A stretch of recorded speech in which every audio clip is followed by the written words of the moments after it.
Assalamualaikum warahmatullahi ta'ala wabarakatuh. A'udzu billahi minasy syaithanir rajim. Bismillahirrahmanirrahim. Alhamdulillahi rabbil alamin. Wassalatu wassalamu ala asyrafil anbiya'i wal mursalin wa ala alihi wa sahbihi ajma'in. Allahumma rabbi shrah li sadri wa yassir li amri wahlul 'uqdatam min lisani yafqahu qawli. ولا حول ولا قوة إلا بالله العلي العظيم. اللهم انفعنا بما علمتنا وعلمنا ما ينفعنا وعلمنا ما جهلنا وذكرنا ما نسينا. اللهم يسر ولا تعسر رب تمم بالخير. اللهم افتح علينا فتوح العارفين ووفقنا توفيق الصالحين. اللهم لا سهل إلا ما جعلته سهلا وأنت تجعل الحزن إذا شئت سهلا. InsyaAllah kita sambung semula pengajian kitab Bulughul Maram yang dikarang oleh Al-Imam Al-Hafidh Ibn Hajar Al-Asqalani rahimahullahu subhanahu wa ta'ala, iaitu kitab yang membincangkan tentang hadis-hadis Nabi sallallahu alaihi wasallam yang berkait dengan hukum hakam. Hadis yang ke-852 daripada kitab Bulughul Maram, katanya an Jabirin radhiyallahu anhu qala la'ana Rasulullah sallallahu alaihi wasallam akila riba wa mukilah wa katibahu wa shahidaihi wa qala hum sawa. Rawahu Muslim. Walil Bukhari nahwuhu min hadis Abi Juhaifah. Maksudnya daripada Sayyidina Jabir bin Abdullah radhiyallahu taala anhuma, katanya Rasulullah sallallahu alaihi wasallam Rasulullah sallallahu alaihi wasallam melaknat pelaku riba, petugasnya, penulisnya dan kedua-dua orang saksinya. Baginda sallallahu alaihi wasallam menegaskan dalam sabdanya, mereka sama sahaja. Hadis riwayat Muslim. Muslimin muslimat yang dirahmati oleh Allah Subhanahu wa taala, semua kita tahu bahawasanya antara dosa besar adalah dosa riba. Dan ramai orang kita tahu antara dosa besar adalah riba. Dan sebahagian daripada orang kita masih lagi mengambil riba tersebut walaupun mereka mengetahui riba adalah dosa besar. Kerana mereka hanya melihat kepada kesenangan sementara. Mereka tidak melihat kepada ancaman Allah Subhanahu wa taala. Mereka hanya melihat kepada kesenangan sementara tanpa melihat kepada ancaman Allah Subhanahu wa taala. Yang mana kalau kita tengok kepada ancaman Allah, orang saat ni itu sedikit pun tidak beruntung, kerana kesusahan yang mereka itu akan hadapi jauh lebih teruk berbanding kesenangan sementara daripada mereka mengambil riba. Baik, jadi riba adalah satu dosa besar, dan yang mana kalau kita tengok sebagaimana yang pernah kita sebut sebelum daripada ni, dosa yang Allah Ta'ala isytihar perang satu-satunya dalam Al-Quran adalah dosa riba. Satu-satunya dosa yang Allah Ta'ala isytihar perang dalam Al-Quran adalah dosa riba. Sedangkan dalam Al-Quranul Karim banyak dosa-dosa besar yang Allah Subhanahu Wa Ta'ala sebutkan. Antaranya adalah berzina, antaranya adalah mencuri, antaranya adalah minum arak. Okey, itu termasuk dalam dosa-dosa besar. Tetapi dosa besar yang Allah Ta'ala isytihar perang dalam Al-Quranul Karim adalah dosa riba. Sehingga kan Allah Subhanahu wa Ta'ala berfirman, ya ayyuhalladzina amanu taqullaha wa dharu ma baqiya minar riba in kuntum mu'minin. Wahai orang-orang yang beriman. Tengok, Allah Ta'ala seru kepada orang beriman. Wahai orang-orang yang beriman, wahai orang-orang yang mempunyai kepercayaan dalam hati dia bahawasanya Allah Ta'ala Tuhan dia, Allah Ta'ala Esa, Allah Ta'ala sahaja yang layak disembah. Allah Subhanahu Wa Ta'ala bersifat dengan sifat kamalat, sifat kesempurnaan, maha suci daripada kekurangan. Allah Subhanahu Wa Ta'ala mengutuskan Rasul dan menjadi kewajipan kepada setiap orang beriman, percaya kepada Rasul, percaya kepada kitab, percaya kepada hari kiamat, percaya kepada qada dan qadar. Orang yang ada sifat ni, dia kena dengar molek.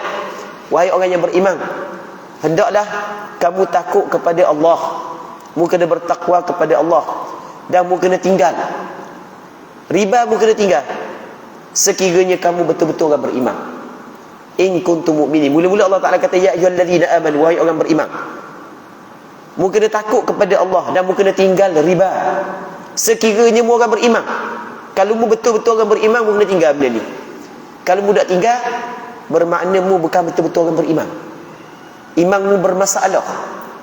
Iman mu bermasalah. Begitu difahami daripada ayat Al-Quran, in kuntum mu'minin. Kata Allah Ta'ala, kata fa in lam taf'alu, sekiranya kamu tidak buat juga, maksudnya kamu tidak tinggal juga riba, ambil juga riba, fa'dhanu biharbin minallahi wa rasulih, maka kamu kena tahu di sana peperangan daripada Allah dan Rasulnya. Tengok Allah Ta'ala isytihad perang kepada orang yang mengambil riba. Sehingga Kang Imam Malik, seorang ulama besar, guru kepada Imam Syafi'i, Malik bin Anas radhiyallahu ta'ala anhu, menyatakan bahawasanya inni tasaffahtu kitab Allah wa sunnat nabiyhi sallallahu alaihi wasallam. Aku duk belek Quran, aku duk belek hadis, belek Quran, belek hadis, falam ara syai'an asyarra minar riba. Aku tidak melihat sesuatu dosa yang lebih buruk berbanding dengan dosa riba. Ni kata siapa? Imam Malik. Aku duk belek Quran, duk belek hadis, belek belaka. Kita boleh belek tapi tak faham. Dia faham. Dia belek Quran, dia faham isi kandungan Quran. Dia belek hadis, dia faham isi kandungan hadis, sebab dia ulama besar. Dia kata aku tidak melihat, falam ara syai'an asyarra minar riba. Aku tidak melihat sesuatu yang lebih buruk daripada riba. Tapi benda yang buruk tu juga diambil oleh sebahagian daripada orang Islam. Dia orang yang benda, kalau suatu benda tu suatu benda buruk, dia tidak diambil mereka orang buruk juga. Orang tak comel juga, orang comel dia tidak ambil benda buruk. Orang comel dia ambil benda comel. Jadi bermakna kalau orang tu ambil benda tak comel, bermakna dia tak comel sebenarnya. Jadi apabila dia tak comel, maka berhati-hatilah, kerana kehidupan di dunia hanya sementara sahaja. Sementara je.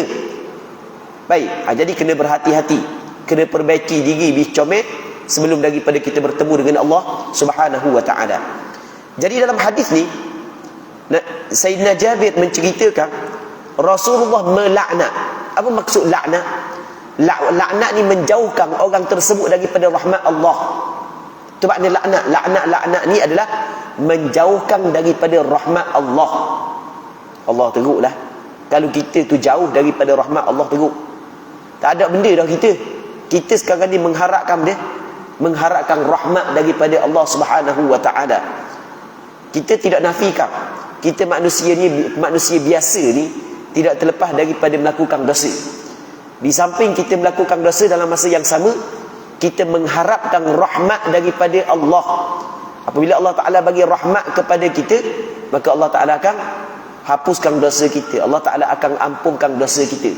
Di sana ada beberapa hadis yang menceritakan tentang ada seorang lelaki, kata Nabi SAW, yang mana Rasul melihat dia duk berulang alik dalam syurga, mengecapi nikmat syurga, adalah kerana dia menghilangkan perkara yang mengganggu dari tengah jalan.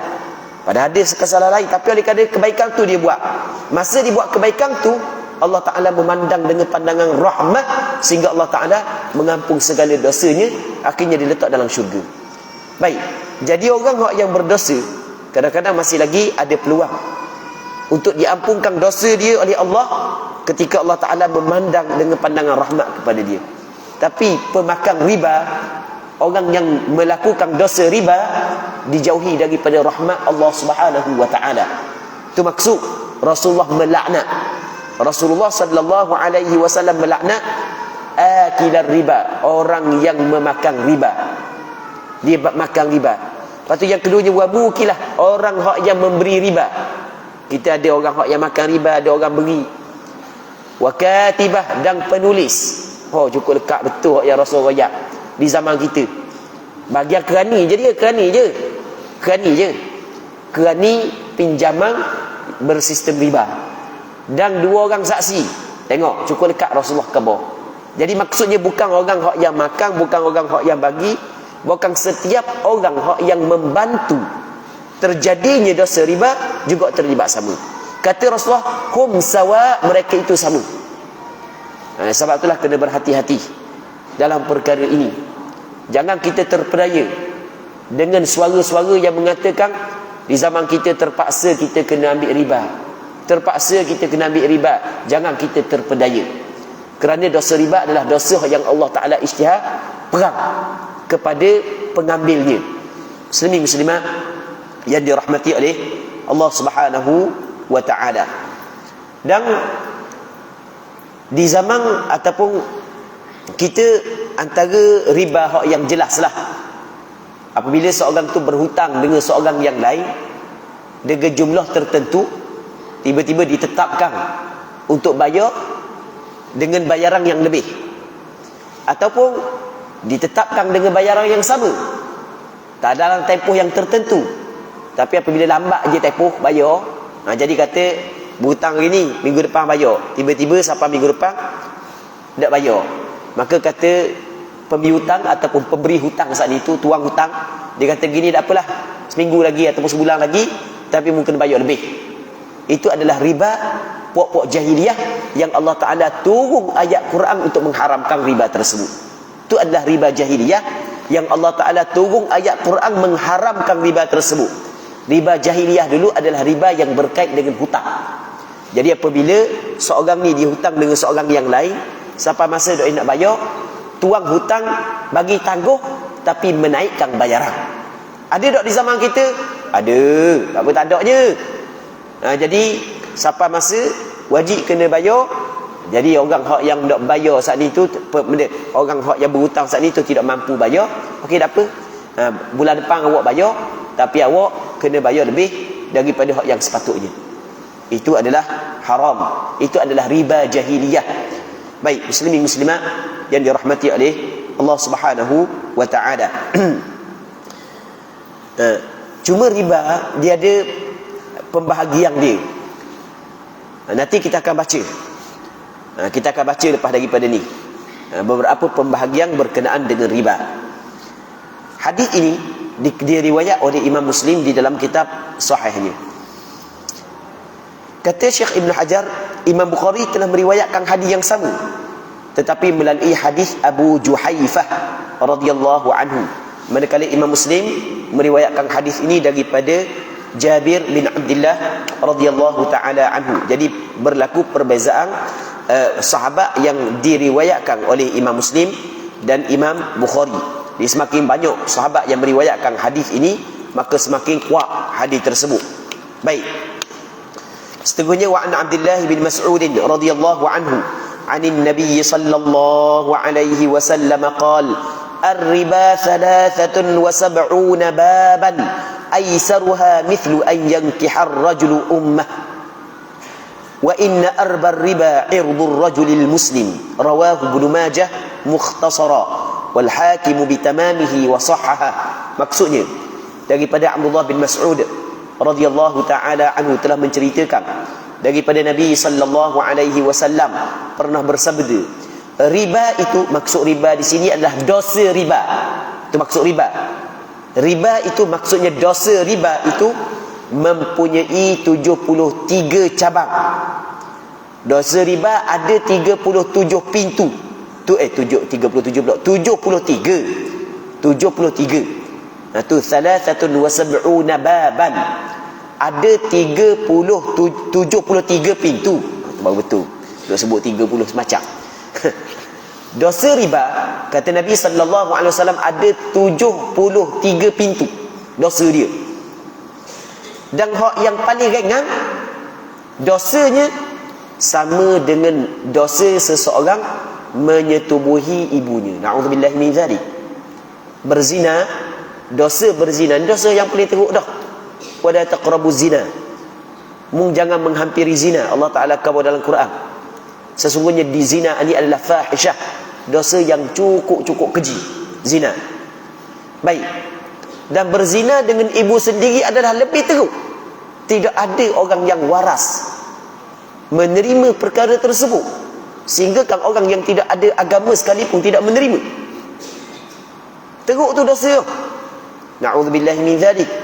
Rupa-rupanya dosa riba hak paling rendah lebih teruk lagi daripada ataupun seumpama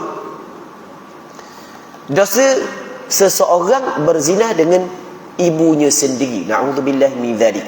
Teruk dosa riba. Jangan main gurau benda riba ni, benda yang cukup teruk dosanya. Kata Nabi sallallahu alaihi wasallam, dan sesungguhnya dosa riba yang paling berat, ataupun yang paling berat lagi daripada dosa riba ada lagi, ialah seorang mencemarkan kehormatan seorang muslim. Ini dosa yang lebih teruk lagi, lebih teruk daripada riba lagi, apabila seorang saat itu menjatuhkan maruah seseorang. Dia tuduh, dia fitnah seseorang benda yang tidak dilakukan oleh orang tersebut. Ini adalah dosa yang cukup besar, disebut oleh Nabi sallallahu alaihi wasallam, kerana dia melibatkan dosa yang bersangkut paut dengan anak Adam. Kita di zaman kita ni, zaman maklumat duduk di hujung jari. Nak sebar maklumat pun juga di hujung jari. Jadi pintu untuk, ruang untuk kita fitnah orang tu memang cukup mudah. Sikit-sikit post dalam Facebook, sikit-sikit post dalam Facebook, nak fitnah orang, nak kata ke orang. Maka kena berhati-hati, itu adalah dosa besar. Dan pernah kita sebut sebelum daripada ni, antara syarat untuk diterima taubat dosa kita dengan anak Adam, antara syarat diterima taubat dosa kita dengan anak Adam adalah kita kena minta maaf. Antara syarat dosa kita diterima oleh Allah, taubat kita diterima oleh Allah, kalau dosa tu melibatkan dosa dengan anak Adam, mesti kita kena minta maaf. Kalau dosa kita dengan Allah, maka cukup dengan 3 syarat sahaja. Kita menyesal, tinggal, lepas tu dalam hati tidak mahu untuk mengulangi kembali. Tapi dengan dosa dengan manusia, dia kena tambah lagi, iaitu kena minta maaf. Muslimin muslimat yang dirahmati oleh Allah Subhanahu wa taala. Seterusnya, katanya hadis ini riwayat Imam Ibn Majah, tapi secara ringkas Imam Hakim An-Naisaburi meriwayatkannya dengan lengkap dan menilainya sebagai hadis sahih. Seterusnya, wa an Abi Sa'id Al-Khudri radhiyallahu anhu anna Rasulullah sallallahu alaihi wasallam qala la tabi'u adh-dhahaba bidh-dhahab illa mithlan bimithli ولا تشفوا بعضها على بعض ولا تبيعوا الورق بالورق إلا مثلا بمثل ولا تشفوا بعضها على بعض ولا تبيعوا منها غائبا بناجز متفق عليه. Daripada Abi Sa'id Al-Khudri radhiyallahu ta'ala anhu menceritakan bahawa Nabi sallallahu alaihi wasallam pernah bersabda, janganlah kamu menukar emas dengan emas, melainkan sama dengan sama. Jangan sampai kamu melebihkan salah satunya di atas yang lain. Jangan kamu menukarkan perak dengan perak, melainkan yang sama dengan yang sama. Jangan sampai kamu melebihkan salah satunya di atas yang lain. Dan jangan pula kamu menukarnya antara yang tidak tunai dengan hutang. Hadis muttafaqun alaih, dikeluarkan oleh Imam Bukhari dan Muslim. Muslimin muslimat yang dirahmati oleh Allah Subhanahu wa taala. Okey, sebelum daripada kita huraikan hadis ni, kita nak cerita dulu riba ni dia melibatkan 2 perkara.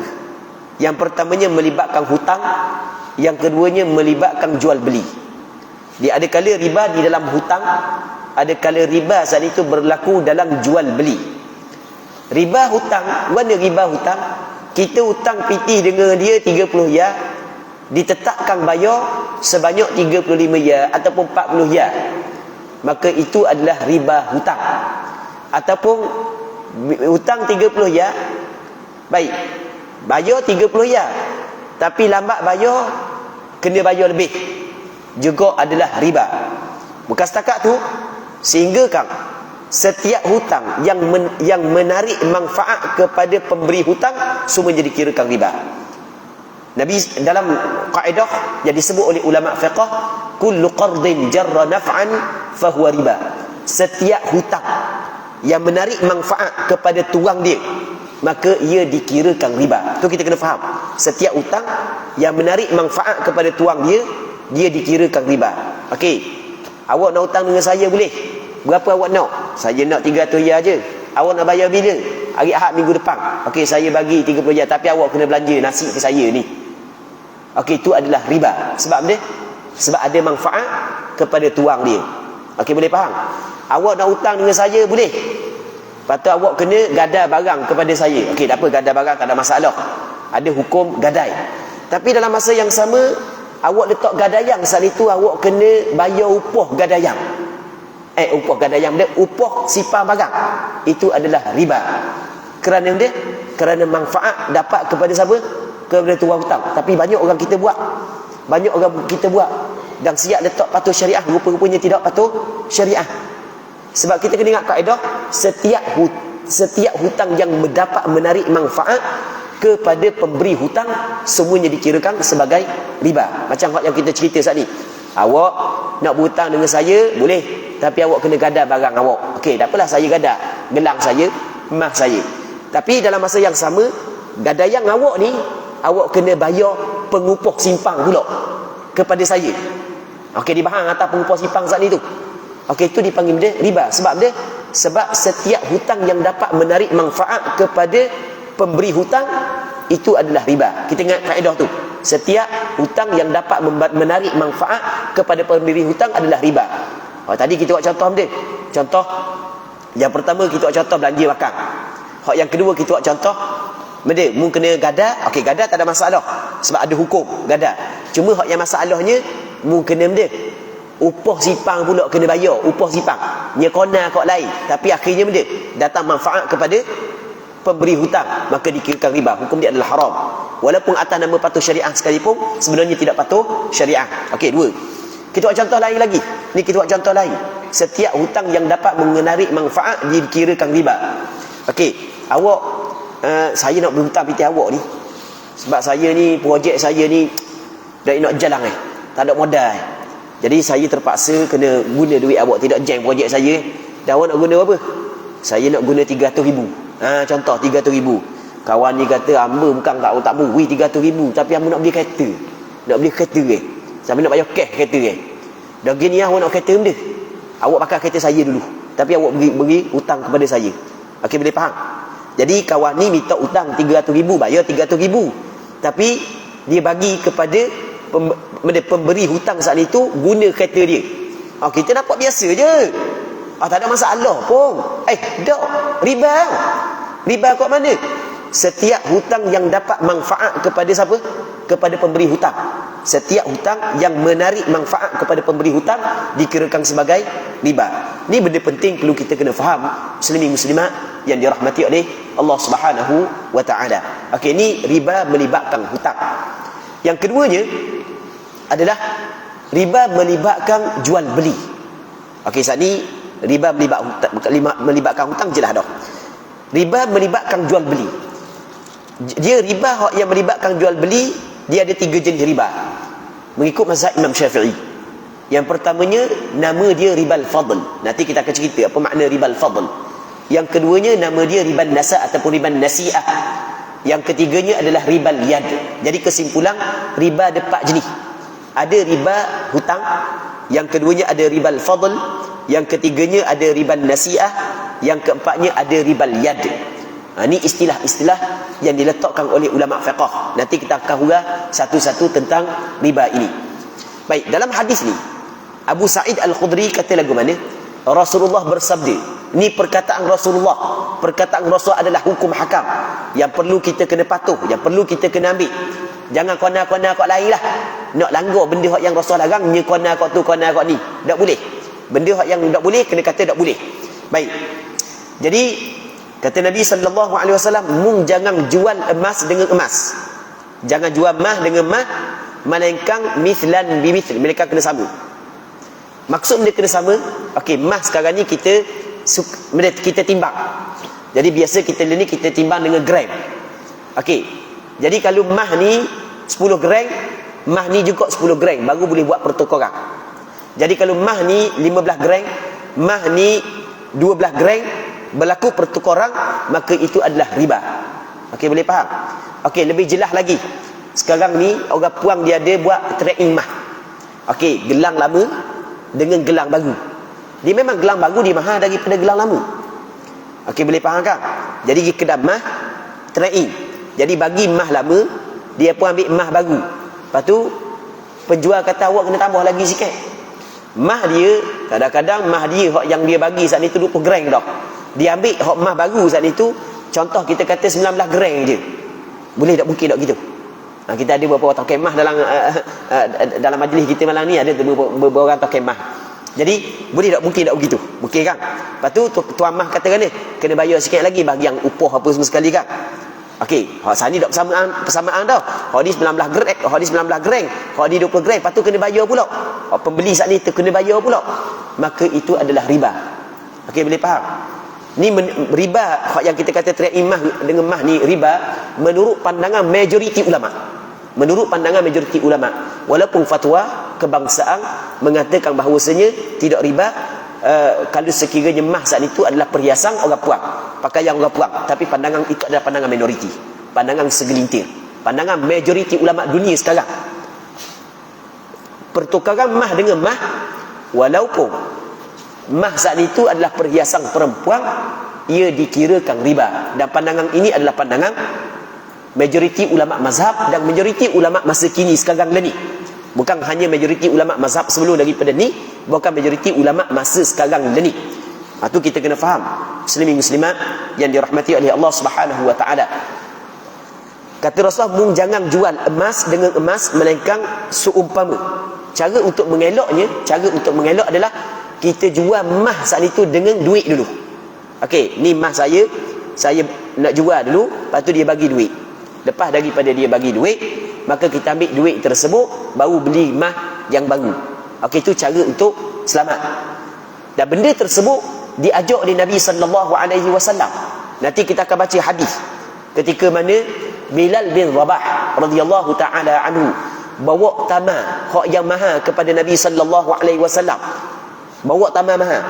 Lepas tu Rasul tanya kepada Bilal bin Rabah, "Mu ambil mana tamar mahal ni wahai Bilal?" Kata Bilal, "Aku tukar dengan 2 gantang tamar hak yang murah dengan segantang tamar hak yang mahal." Kita memang kalau kita tengok nilai yang memang begitulah. Kalau tamar mahal, secukup segantang untuk nilai yang sama dengan 2 gantang tamar murah. Jadi tamar murah tidak jadi segantang tamar murah sama nilai yang dengan segantang tamar mahal. Tidak sama gitu. Dia mesti tamar murah lebih banyak. Jadi Bilal bin Rabah dia tukar 2 gantang tamar murah dengan segantang tamar mahal. Dia buat lagu tu tujuan untuk ambil tamar mahal untuk bagi kepada Rasulullah, untuk hadiahkan kepada Rasulullah. Kata Rasulullah kan, awah aidur riba. Kata Rasulullah, tu adalah diri riba. Lepas ni jangan buat. Kalau sekiranya mu nak buat juga, caranya mu jual dulu tamar tersebut, dapat harga, barulah mu beli tamar hak baru, hak mahal saat ni tu. Itu hak yang Rasulullah sallallahu alaihi wasallam ajar. Muslimin muslimat yang dirahmati oleh Allah Subhanahu wa taala. Okey, yang pertama sekali kata Rasulullah, mu jangan jual mah dengan mah. Dia pertukaran mah dengan mah tu dipanggil jual beli. Kita beri barang kita ambil barang orang tu, jual beli, pertukaran. Mu jangan tukar mah dengan mah melainkan mesti kena sama. Baik, mesti kena sama. Adakah mah hak yang mesti kena sama ni dia masuk belaka ke perhiasan orang puang, gelang kata, duit dinar, jokong mah, ataupun hanya selain daripada perhiasan orang puang? Di sini ulama berbeza pandangan lah, macam hak yang kita cerita tadi. Majoriti ulama mengatakan semua jenis mah, tak kira lah mah saat itu mah dinar ke, ataupun mah jokong ke, ataupun mah yang dileburkan ke, ataupun mah pakaian perempuan ke, hukum dia sama. Ini pandangan majoriti ulama. Namun segelintir ulama, antaranya Syekh Ibn Taymiyah rahimahullahu subhanahu wa ta'ala, beliau mengatakan bahawasanya pakaian perempuan ni dia telah keluar daripada mata wang, sebab asal mah ni dibuat mata wang asal, kepada barangan, maka dia tidak mengambil hukum yang sama. Okey, itu mengikut pandangan Syekh Ibn Taymiyah. Jadi dalam masalah ni Syekh Ibn Taymiyah lebih longgar, tapi pandangan majoriti ulama sebenarnya adalah hak yang lebih tepat dalam bab ni. Cuma perbincangan jadi panjang, hamba kabur secara ringkas sahaja. Jadi kalau sekiranya dapat elokkan berlaku pertukaran mah dengan mah, maka elokkanlah kalau sekiranya tidak samalah. Kalau tidak sama, mah maksudnya mah perhiasan orang lah. Kalau hak yang bukan perhiasan orang puang macam mah jokong ke Madinah tu jelas lah. Kalau tak sama berlaku riba, hak tu tidak ada khilaf. Hak dalam masalah tu tidak ada khilaf. Hak yang ada khilaf, kalau sekiranya mah saat itu telah menjadi perhiasan perempuan, gelang, gatal, hak tu ada khilaf. Majoriti ulama tetap mengatakan mesti kena sama. Baik, walaupun sebahagian ataupun segelintir ulama mengatakan tidak mengapa tidak sama. Baik, muslimin muslimat yang dirahmati oleh Allah Subhanahu wa taala. Jadi kalau kita tengok kepada zahir hadis, jelas zahir hadis ini menjadi dalil pandangan majoriti ulama. Kerana Rasul kata mung jangan jual mah dengan mah. Asal kata mah tanpa melihat benda mah tu, bentuk benda mah, tanpa melihat, melainkan mesti kena sama. Kata Rasulullah sallallahu alaihi wasallam lagi, jangan sampai kamu melebihkan salah satunya di atas yang lain. Jangan lebih di antara dua, mesti kena sama. Kalau 10 gram sama 10 gram, kalau 15 gram sama 15 gram. Tidak berlaku riba. Begitu juga kata Nabi sallallahu alaihi wasallam, mu jangan jual perak dengan perak, melainkan mesti kena sama. Kalau sekiranya tidak sama, maka akan berlaku riba. Baik, jadi kalau jual mah dengan mah, perak dengan perak, mesti kena sama. Kalau 10 gram sama 10 gram, 15 gram sama 15 gram. Itu yang pertama. Yang keduanya kata Rasulullah, dan janganlah pula kamu menukarkan antara yang tidak tunai dengan hak yang tunai. Jadi mu jangan jual daripadanya benda hak yang tidak tunai dengan tunai. Maksudnya lagu mana? Jadi sekarang ni pembelian mah dengan mah. Jadi saya nak beli mah awak 20 gram dengan bayaran mah saya 20 gram. Baik, jelas ni di sini kan. Cuma saya nak lalu mah awak, mah saya bagi minggu depan. Okey, maksudnya satu beri secara tunai, hak selagi beri secara berhutang. Okey, boleh faham? Atau hak satu lagi berhutang, hak selagi bagi tunai. Okey, saya ambil lalu mah awak, lepas tu minggu depan baru saya bagi mah saya.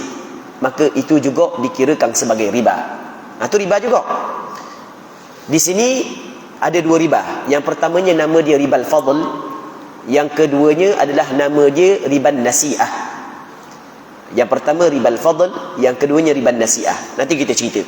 Ribal fadl gini, ribal fadl. Ribal fadl ni adalah ketika tidak sama mah dengan mah, maka berlakulah riba yang dinamakan sebagai ribal fadl. Okey, kalau sama dah tapi tidak membuat penyerahan dalam majlis akad. Okey, tidak buat penyerahan dalam majlis akad. Saya beli mah awak, tiba-tiba saya bayar dengan mah tapi saya tak bayar lalu. Saya hutang dulu. Saya ambil dua mah awak. Minggu depan baru saya bayar mah saya.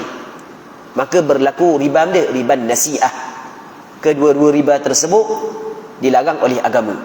Padahal kalau kita kata sama je dah minggu depan, bagi juga sebanyak benda. Sebanyak 20 gram. Sebab kita ambil mah dia 20 gram, minggu depan kita bagi pula. Kita bagi, cuma akad jual beli.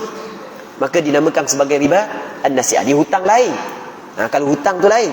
Maksudnya saat ni kita jual beli tapi pembayaran tu kita bayar lewat. Tu maksud dia. Benda kita jual beli. Saya beli mah awak 20 gram dengan bayaran 20 gram. Tapi bayaran ni saya nak bayar lewat. Tak mau bayar lalu, tak mau bayar tunai. Maka dikirakan sebagai riba an-nasi'ah. Ini penting, perlu kita kena faham, muslimin muslimat yang dirahmati oleh Allah Subhanahu wa taala. Dulu mah dengan perak ni dijadikan mata wang. Mah dan perak dijadikan mata wang. Jadi mah dan perak ulama kaji, ulama pun mengeluarkan illah. Sebab dia, tu illah ni alasan lah, cakap mudah. Sebab dia mah dengan perak ni riba, ternyata alasannya ataupun illahnya, sebab dia adalah mata wang suatu ketika dahulu.